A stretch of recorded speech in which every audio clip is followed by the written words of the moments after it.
Welcome back to Modeling and Simulation. In this video, we're going to talk about procedures. For this purpose, we're going to look at the butterfly code at the end of chapter 4 of our book. Here it is. So at the beginning of each piece of code, we always want to declare the variables. That's a best practice, and it's also useful because we will know where to look if we want to get clarity about how we have defined our variables. Here, the big three sets of variables to define is the global variables, the variables for the patches, and the variables for the turtles. For the globals, we have defined only one, and that is Q.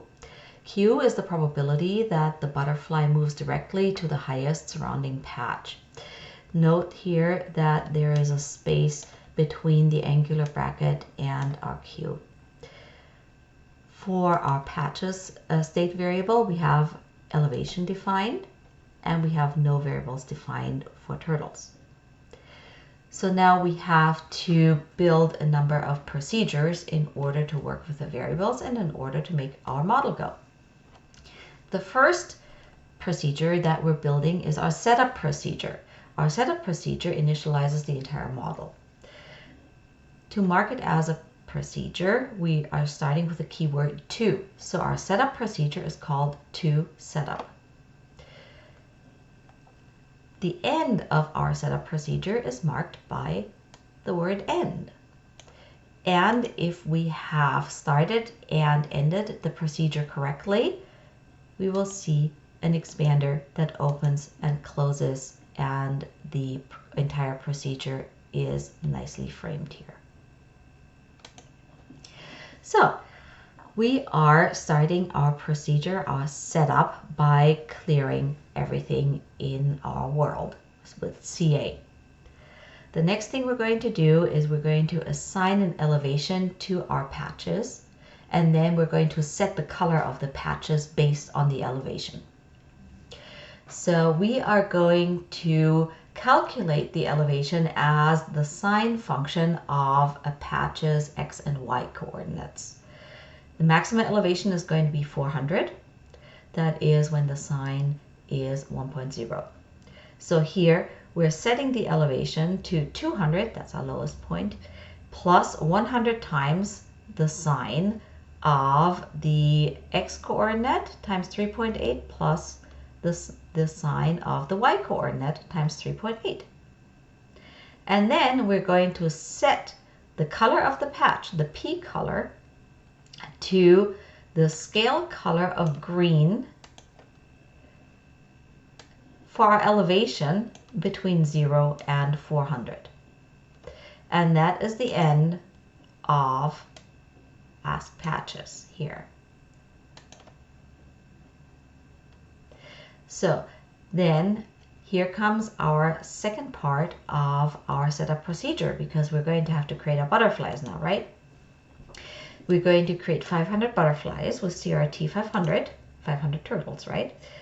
And for those turtles, here's how we're going to do this. We're going to set their size to 2, and we are going to set their initial location just at random. So we're going to set their xy coordinates to a random x coordinate and a random y coordinate. And we're going to make sure that we're setting the pen down, which means that the path that the butterfly takes throughout our world will be traced with the pen. So the third part of our setup procedure is to initialize the Q parameter, because we have defined our Q up here, but we haven't given it an initial value yet. So we're going to do this right here. Q is going to be 0.4. We're going to reset all of the movements. That is, we're going to reset all of the ticks from anywhere earlier. And this is the end of our setup procedure right here.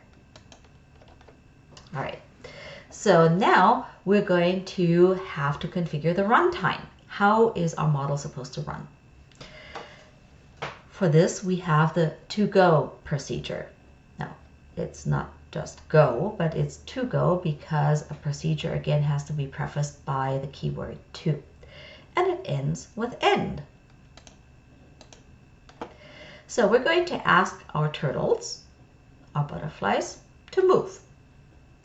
They're going to move a tick, and then if the movements are greater or equal to 1,000, we're going to ask them to stop.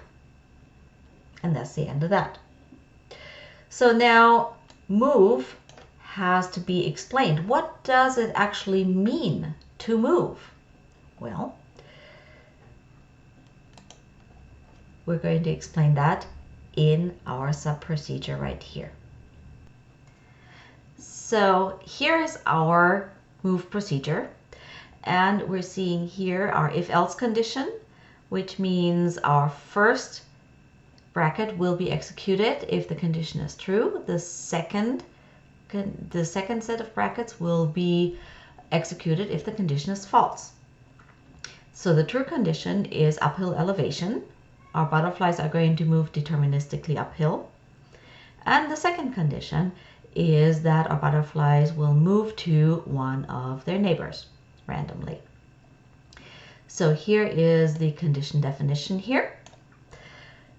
This if-else statement tells us that if Q has a value of, as we had initialized it to, 0.4, then in about 40% of all cases, the number created by our random float here, right, will be smaller than Q, and the if-else condition will be true, which means our butterflies will move uphill. In 60% of the cases, that's 1 minus Q, right, the condition will be false. So the statement in the first set of brackets here will be carried out with probability Q, that's the 40%, and the second statement here will be carried out with probability 1 minus Q, that's the 60%. And that is our move procedure and the end of our move procedure.